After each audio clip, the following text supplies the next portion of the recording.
Buenos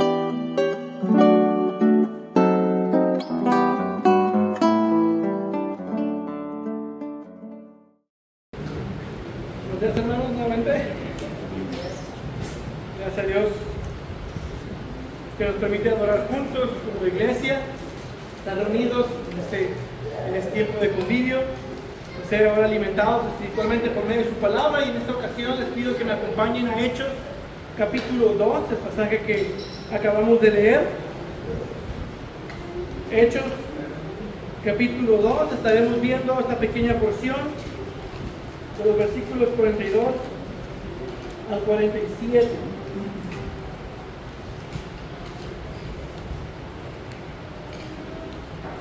Hechos capítulo 2, comenzando desde el versículo 42, dice la palabra de Dios en esta mañana: y se dedicaban continuamente a las enseñanzas de los apóstoles, a la comunión, al partimiento del pan y a la oración.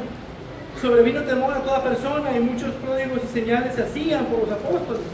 Todos los que habían creído estaban juntos y tenían todas las cosas en común, vendían todas sus propiedades y sus bienes y los compartían con todos según la necesidad de cada uno. Día tras día continuaban unánimes en el templo y partiendo el pan en los hogares. Comían juntos con alegría y sencillez de corazón, alabando a Dios y hallando favor con todo el pueblo. Y el Señor añadía cada día el número de ellos, los que habían de ser salvos. Vamos a ver. Padre, Dios eterno y bendito, tú que nos has llamado por tu gracia, tu luz admirable, y has reunido un pueblo para tu gloria, el cual tú has mandado que sea uno solo, un solo pueblo unido en Jesucristo. Te pido que nos hables en esta mañana por medio de esta porción, de poder ver la hermosura del pueblo que tú has formado en Jesucristo y de la comunión que debemos tener los unos con los otros en esta preciosa unión que tenemos por una sola fe, un bautismo en Jesucristo. Háblanos, instrúyenos, lo pedimos en el nombre de Cristo. Amén. En el año 155 después de Cristo, Policarpo, un anciano obispo de Esmirna y discípulo del apóstol Juan, se enfrentó al martirio por su fe en Cristo.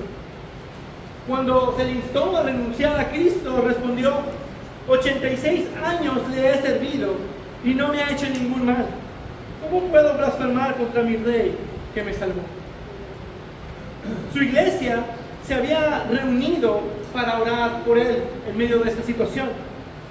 Esta antigua iglesia no solo era un público, era una familia de fe. Y ellos estaban reunidos, unidos por un vínculo más allá que cualquier cosa en esta tierra. Así es la comunión bíblica: relaciones profundas, sacrificadas y duraderas en Jesucristo. Pero, ¿qué es la comunión bíblica? ¿Qué nos podemos referir a lo que es la comunión bíblica? Para empezar, una relación no necesariamente es una comunión. El diccionario lo define como participación en lo común. Pero esto es demasiado sencillo para lo que realmente es. Tú puedes tener una relación, con cualquier persona y no necesariamente tener una comunión. Pero si tú tienes una comunión con alguien, forzosamente tendrás una relación con personas. Ir a la escuela con compañeros, tomar las mismas clases, los mismos maestros, pasar tiempo juntos, a lo mejor en el recreo, no es comunión. Ir al trabajo, estar allá 8 horas y pasar tiempo con tus compañeros, a lo mejor colaborar con ellos y dialogar con ellos, no es comunión. Porque por la definición uno pudiera pensar que sí lo es. La comunión no es una mera interacción social, es un vínculo espiritual forjado por el Evangelio. La comunión es la forma en la que una familia interactúa. Y hay ciertas cosas esenciales que debemos ver. Tiene que ver con una unión, un vínculo, conexión en distintos sentidos. Denota también una participación mutua, una unión indivisible. Y en el sentido más amplio y bíblico, Es que llegamos a ser uno, como Cristo y el Padre son uno. Es una unión que trasciende lo material y el espacio-tiempo. Y es algo tan bello y tan importante en la vida de la iglesia e individualmente de cada creyente como parte del mismo cuerpo. Y esto es lo que nos enseña este pasaje de Hechos, mostrándonos las consecuencias del primer sermón por medio del apóstol Pedro. Y lo veremos en 5 puntos en esta mañana: el fundamento, la expresión, la práctica, el deber y el testimonio de la comunión cristiana. Entonces veamos primero el fundamento de la comunión cristiana. Vemos en Hechos que ellos, dice el versículo 42, ellos se dedicaban continuamente, estaban juntos y tenían todas las cosas en común. Continuaban unánimes, alabando a Dios y hallando favor con todo el pueblo. ¿Qué es lo que llevó a estas personas a tener tal comunión? Y una comunión que rara vez se ve en el mundo, que es en amor, que es libre, como el de una familia que no es de sangre. ¿Cuál es el fundamento de esta relación que tienen los cristianos? Primera de Juan, capítulo 1, versículo 3, dice: lo que hemos visto y oído, les proclamamos también a ustedes, para que también ustedes tengan comunión con nosotros. En verdad, nuestra comunión es con el Padre y con su Hijo, Jesucristo. El fundamento de la comunión cristiana está centrado en la persona y en la obra de Jesucristo. En Jesucristo es por quien tenemos entrada y la relación con el Padre y con el Espíritu Santo. Es en Él que podemos tener una unión y a su vez una comunión la cual no hay en el mundo. Así que podemos decir que la verdadera comunión cristiana comienza con una relación compartida con Cristo. Y esto a su vez tiene varias implicaciones. Primero, lo negativo. Si Cristo es el fundamento de nuestra comunión, entonces no podemos tener comunión con otras religiones. Con cualquier pensamiento o religión distinta a la que nosotros profesamos, no puede haber comunión. Pero tampoco podemos tener comunión con cristianos que niegan a Cristo, que niegan su deidad, que minimizan su obra. ¿Por qué? Porque ¿qué asociación tiene la justicia y la inequidad? ¿O qué comunión la luz con las tinieblas? Dice 2 Corintios 6:14. ¿O andan dos hombres juntos si no se han puesto de acuerdo? Amós 3:3. Podemos tener una relación con el mundo, incluso una comunión con nuestros familiares, pero una comunión genuina que trasciende solo puede surgir de un amor puro y sin engaño, un amor que solo proviene de Dios. En segundo, lo positivo, que solo podemos y debemos tener comunión con aquellos que están de acuerdo con las verdades fundamentales del Evangelio.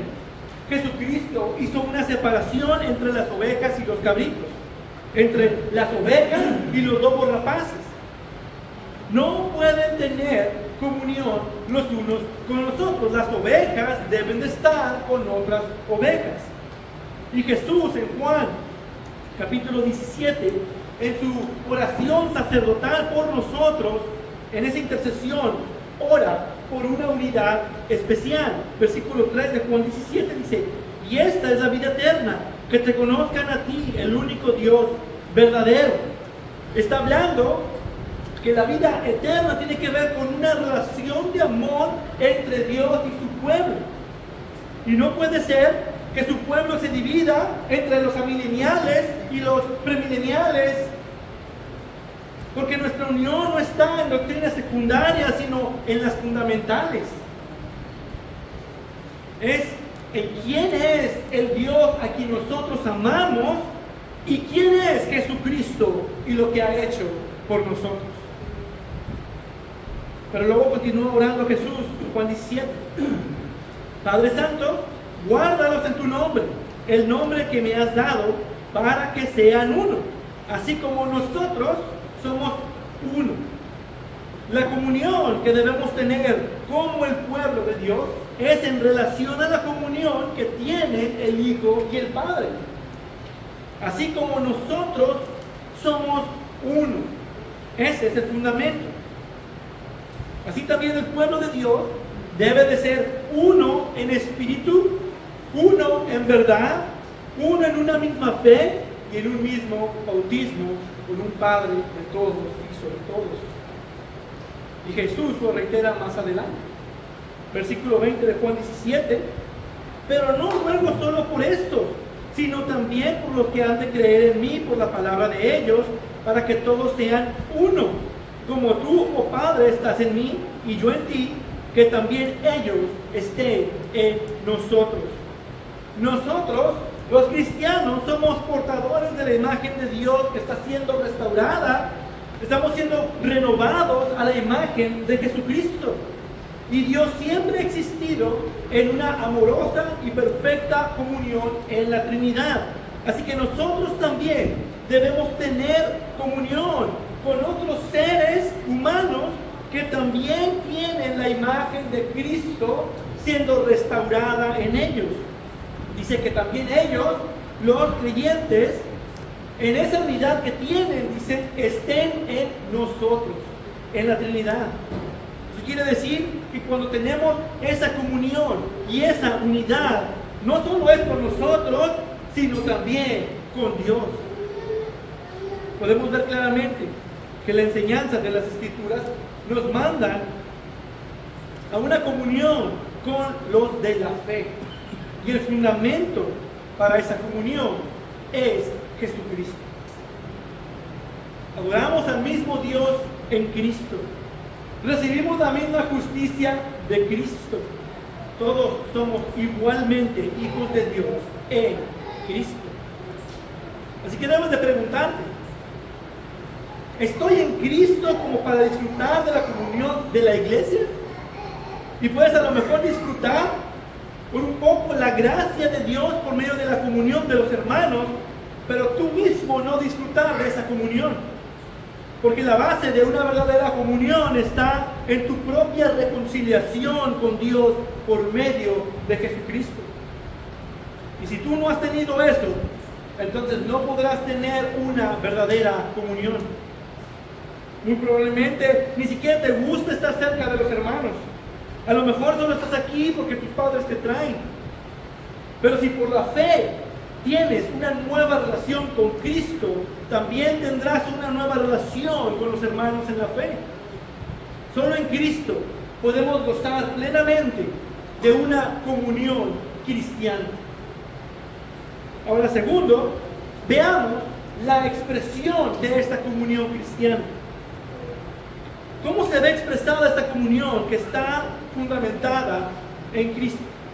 Hechos nos dicen, y se dedicaban continuamente a las enseñanzas de los apóstoles, a la comunión, al partimiento del pan y a la oración. Día tras día continuaban unánimes en el templo y partiendo el pan en los hogares. Comían juntos con alegría y sencillez de corazón, alabando a Dios y hallando favor con todo el pueblo.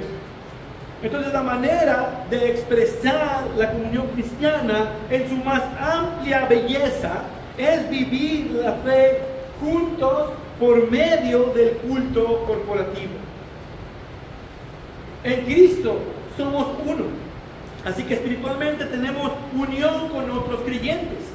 Sin embargo, no todos estamos físicamente unidos. Algunos están del otro lado del mundo. Hay creyentes que están en otra parte, físicamente también unidos, pero están en otro lado. Pero no todos estamos unidos. Y algunos estamos presentes aquí. Y eso nos dice de otra unión importante, y es la unión física, estando juntos de una manera física y tangible. Estamos unidos por medio de estar presentes juntos para vivir la fe por medio de ser iglesia. Observen las tres cosas que nos indica este texto. Se dedicaban, dice, continuamente, habla de un fervor, de un culto público como iglesia local, donde adoraban, estudiaban la palabra y celebraban la cena del Señor. día tras día continuaban unánimes en el templo, reunidos. Habla de una entrega y dedicación por congregarse y estar unidos en un mismo sentir. Comían juntos con alegría y sencillez de corazón. Nos está hablando de una verdadera coinonía, una comunión íntima como hermanos, de convivir todos como hijos de un mismo Dios. Entonces esa comunión cristiana está expresada cuando la iglesia se reúne, cuando la iglesia se organiza para reunirse en un culto cristiano o en un servicio cristiano. Por eso algunos le llaman servicio y dicen, vamos al servicio dominical. Otros le llaman culto y dicen, vamos al culto dominical. Y como hemos visto, servicio y culto se refiere a lo mismo.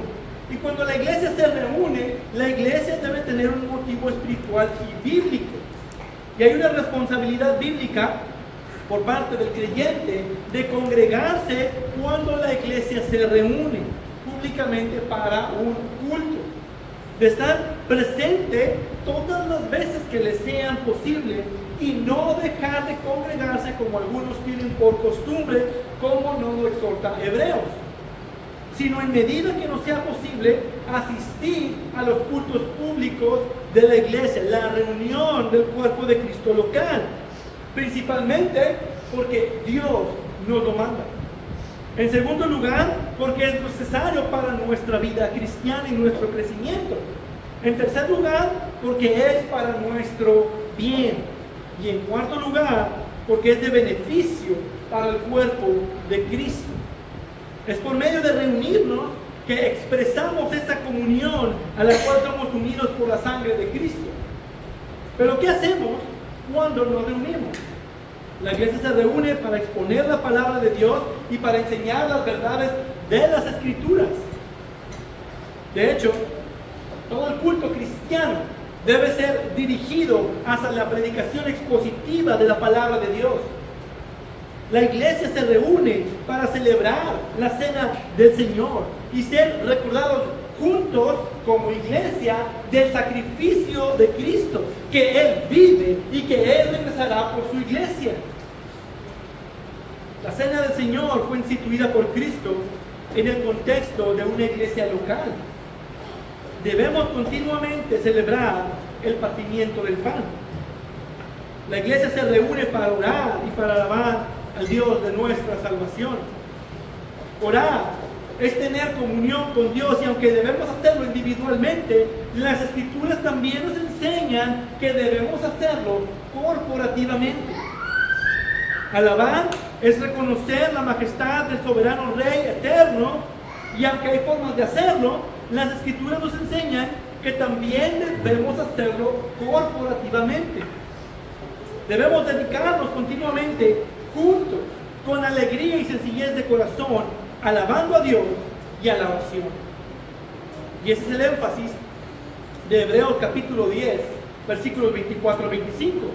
Considerémonos cómo estimularnos unos a otros al amor y a las buenas obras, no dejando de congregarnos como algunos tienen por costumbre, sino exhortándonos unos a otros, y mucho más al ver que el día se acerca.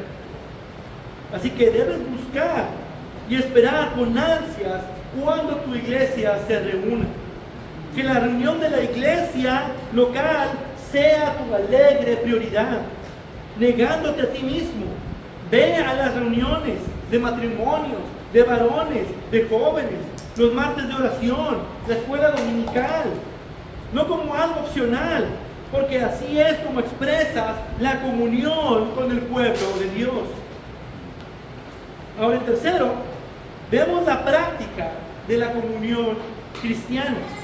¿Cómo es que se pone en práctica esta comunión cristiana que tenemos fundamentada en Cristo? Ahora, la comunión se expresa por el culto corporativo, pero se practica por medio de estas tres importantes acciones. En primer lugar, como vimos, la oración. Versículo 42 dice que se dedicaban continuamente a la oración. En Hechos, Podemos ver que la iglesia primitiva estaba marcada por una ferviente, constante oración corporativa. Se reunían continuamente para orar. La oración es simplemente hablar con Dios, es tener comunión con Dios, y eso debe de ser de una manera personal. La oración personal es importante. Jesús dijo que debíamos entrar a nuestro aposento y orar, Mateo 6:6. Pero tú, cuando ores, entra en tu aposento, y cuando hayas cerrado la puerta, ora a tu Padre que está en secreto.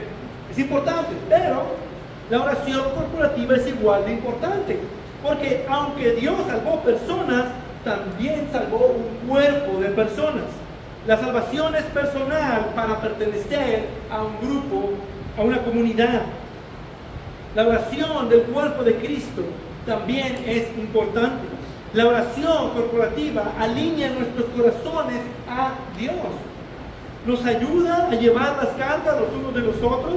Las cargas pesadas no son para que tú las lleves solo, es para compartirlas con otros, alguien más. Uno haber experimentado la carga o la situación con la que tú estás batallando, y sabrá y podrá interceder por ti de una mejor manera. Pero también, entre más constantes y entre más personas estemos orando por una misma petición, Dios escucha a su pueblo cuando clama en un mismo sentir. Orando como uno solo, como un solo pueblo, en oración colectiva es más poderosa, y de hecho es un mandato. Santiago capítulo 5 versículo 16 nos dice: por tanto, confiésense sus pecados unos a otros y oren unos a otros para que sean sanados. La oración eficaz del justo puede lograr mucho. Por lo tanto, deberías estar más activo en las reuniones de la oración mientras sean tus posibilidades. Orar, interceder, para que también conozcas a tus hermanos, para que viendo sus necesidades, sus problemas, sus luchas, te puedas acercar también más a ellos, para que seamos unidos más al cuerpo. En segundo lugar, podemos ver la adoración. Versículo 43 dice que día tras día continuaban unánimes en el templo, alabando a Dios. Uno de los maravillosos regalos de Dios para los que estamos en Cristo, los que formamos la iglesia, es la adoración corporativa.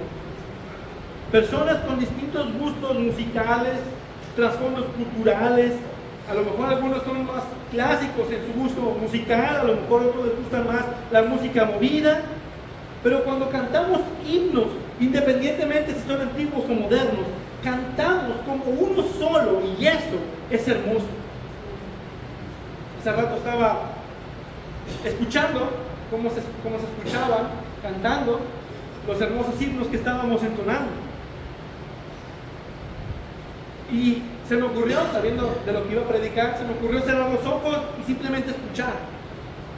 Yo les animo que de vez en cuando hagan eso y vean qué hermoso se escucha al unísono cuando todos cantamos estas preciosas verdades.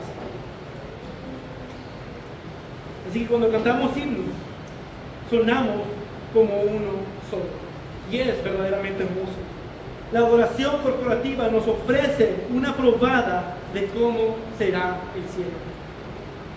Aquí en la tierra solo estamos ensayando de lo que haremos por toda la eternidad.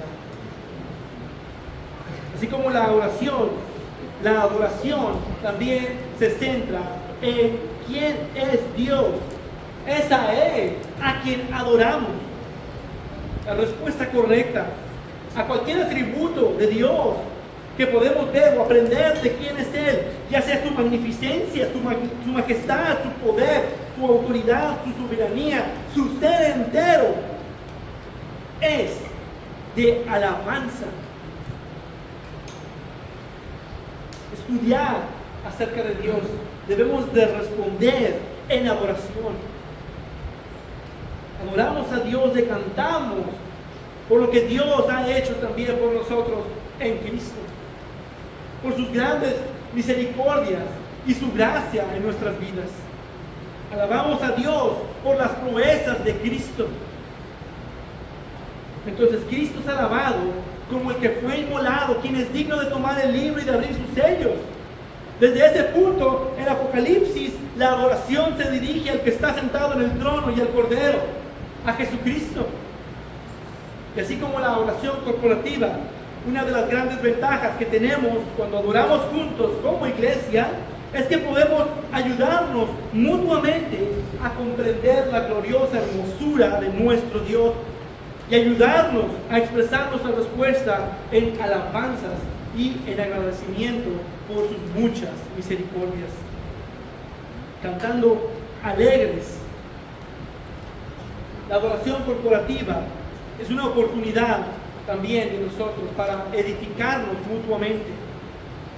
Por eso es importante pensar en lo que cantas. ¿Qué es lo que estás entonando? ¿Qué estás diciendo? ¿Qué le estás diciendo a Dios por medio de entonar estos cantos? La adoración es libre y debes hacerlo de la manera más natural y agradable para ti. Considera cómo tu lenguaje corporal puede animar a otros también a alabar a Dios. Alza tu voz junto con la de tus hermanos. Gózate cuando estás cantando con otros santos redimidos. Esfuérzate por cantar como parte de un todo. Cuando cantamos como congregación, lo hacemos como uno solo para la gloria de Dios. La adoración corporativa es otra oportunidad para reflejar también la unidad que tenemos en Jesucristo. Y en tercer lugar, la enseñanza, es decir, la predicación. Versículo 42 dice que se dedicaban continuamente a las enseñanzas de los apóstoles. Uno de los distintivos de la iglesia primitiva fue la predicación y la exposición bíblica de la palabra. Se dedicaban continuamente a la verdad, tanto explicada como practicada. No eran meramente reuniones de convivio, donde festejaban, donde comían. La iglesia no es un club social, es una familia que se edifica entre sí por medio de la verdad. Por esto es importante congregarse y exponerse a la predicación de la palabra. Porque nuestros corazones son engañosos. Creen que todo está bien, pero luego llega la palabra para confrontar y nos hace ver que no estamos bien. Necesitamos ser exhortados y animados continuamente. Necesitamos la verdad predicada para poder crecer en santidad. La iglesia siempre ha entendido esto, y una verdadera iglesia siempre se dedica a la predicación fiel de la palabra. Pero también, ¿qué clase de enseñanza? ¿Qué es lo que se enseña? Dice que ellos se dedicaban a las enseñanzas de los apóstoles. No era cualquier enseñanza. No discutían filosofías o huecas genealogías interminables. Ellos enseñaban lo que los apóstoles predicaban, y los apóstoles predicaban la enseñanza de las Escrituras, las palabras mismas que Jesús enseñó. Esa es la verdad, el fundamento de los apóstoles que está sobre la piedra angular que es Jesucristo. Observando la importancia de esto, exponte a los estudios y a las predicaciones que se preparan para tu bien. La predicación fiel es otra oportunidad para reflejar la unidad que tenemos en Cristo bajo una misma enseñanza. Ahora, como cuarto punto, veamos cuál es el deber de la comunión cristiana. El deber de la comunión cristiana. ¿Cuál es el deber al que se nos llama a esta comunión cristiana que tenemos fundamentada en Cristo? Dice Hechos que se dedicaban continuamente a la comunión, al partimiento del pan. Todos los que habían creído estaban juntos y tenían todas las cosas en común. Día tras día comían juntos con alegría y sencillez de corazón. Jesús lo dejó claro en Juan capítulo 13, versículos 34 al 35. Un mandamiento nuevo les doy, que se amen los unos a los otros, que como yo los he amado, así también se amen los unos a los otros. En esto conocerán todos que son mis discípulos, si se tienen amor los unos a los otros. Una de las marcas más visibles de una comunión cristiana es el amor sacrificial que imita el amor de Cristo por nosotros. Y este amor es visible en distintas maneras. Gálatas capítulo 6, versículo 2 dice: lleven los unos las cargas de los otros y cumplan así la ley de Cristo. El amor se manifiesta cuando compartimos nuestras cargas con otros. Eso demuestra confianza. Pero también cuando sabemos y entendemos lo difícil que es la carga del otro. Eso demuestra empatía. Y finalmente tomar esas cargas y ayudarles. Eso demuestra misericordia. El verdadero amor se vive llevando las cargas los unos por los otros, cuando nos ayudamos y nos protegemos mutuamente. Otra forma visible del amor nos dice aquí en Hechos capítulo 2: todos los que habían creído estaban juntos y tenían todas las cosas en común. Vendían sus propiedades y sus bienes y los compartían con todos según la necesidad de cada uno.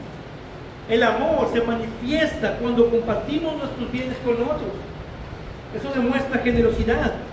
Pero también cuando sabemos las necesidades de otros hermanos y queremos ayudarles y proveerles.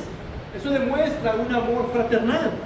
Y finalmente, ser de bendición sin esperar nada a cambio, porque más bienaventurado es dar que recibir, y eso demuestra compasión.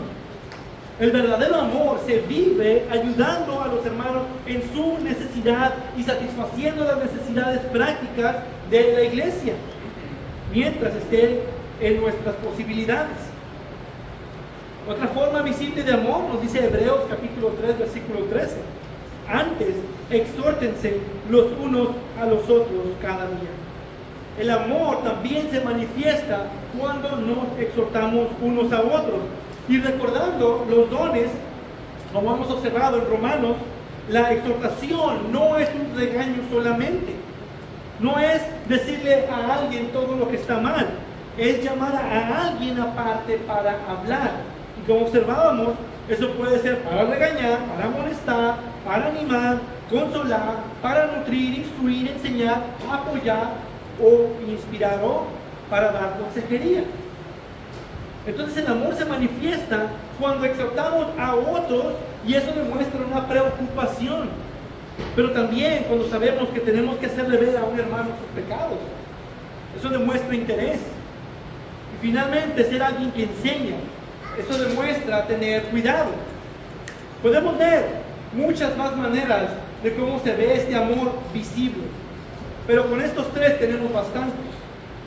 Entonces, mostramos amor al tenernos confianza mutua, al tenernos empatía, al mostrarnos generosos unos con otros, tener misericordia, no ser egoísta con otros, preocuparnos unos por los otros, mostrando interés los unos por los otros y estar al cuidado de otros, mostrándonos un amor fraternal. Dedicar tiempo a conocer y convivir con los hermanos es una manera de aprender a conocerlos más y por lo tanto de amarlos más. Invierte tiempo en las relaciones en tu iglesia local, con los hermanos que Dios ha puesto en tu camino por su providencia. Rehúsate a ser un cristiano de domingo, no dejando de congregarte cuando tu iglesia se reúne, sino siendo parte de la iglesia. Sé amigo y muéstrate amigo con tus hermanos. Sé ayuda a tu familia de la fe. Sé alguien que alienta, que anima y fortalece, que ama. Ama a tus hermanos.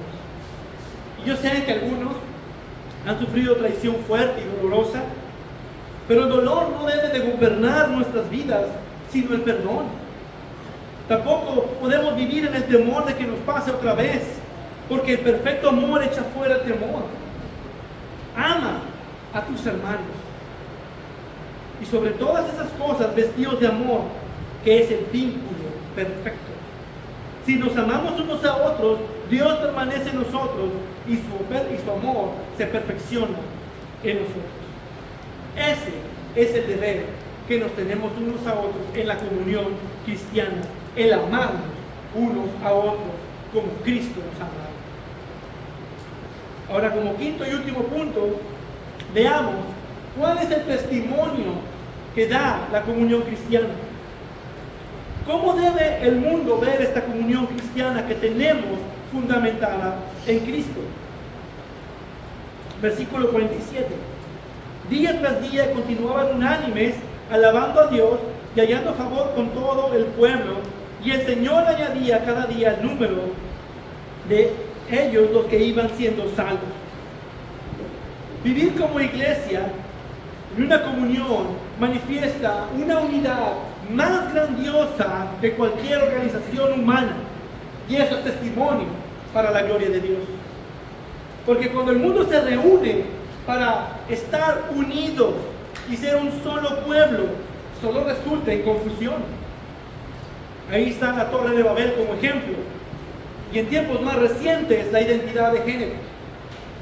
Idea de hombres que intentaron unificar a un solo pueblo, que terminaron en confusión y división. Pero cuando la iglesia se reúne, teniendo como fundamento a Jesucristo, tenemos una unión que trasciende sangre, preferencias personales y cualquier diferencia que exista. El mundo tiene a la iglesia bajo una lupa, y al ver el amor que nos tenemos,